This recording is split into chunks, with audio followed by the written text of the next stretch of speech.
মুসা আলাইহিস সালাম তো একটু বললাম না ফিজিক্যালি খুব স্ট্রং ছিলেন, থাকে না বডি বিল্ডার, সামনে গিয়ে কথা বলে সরব পানি দিতে দাও, তখন মানুষ একটু মূল্যায়ন করে না। তো মুসা আলাইহিস সালাম এভাবে পানি নিয়ে দিলেন এবং বাছুরদেরকে পানি পান করালেন, করিয়ে গাছের নিচে এসে বসে আছেন।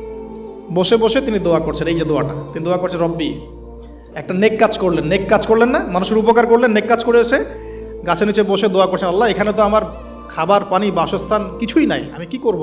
রব্বি ইন্নি লিমা আনজালতা ইলাইয়া মিন খায়রিন ফকির, রব্বি ইন্নি লিমা আনজালতা ইলাইয়া মিন খায়রিন ফকির। আবার বলেন, রব্বি ইন্নি লিমা আনজালতা ইলাইয়া মিন খায়রিন ফকির। অর্থ হচ্ছে, হে আল্লাহ, তুমি তোমার পক্ষ থেকে আমার উপরে যে নেয়ামতগুলো দিবে, আমি এর জন্য ফকির হয়ে বসে আছি। অর্থ বুঝে পড়বেন ভাই, নামাজ রোজা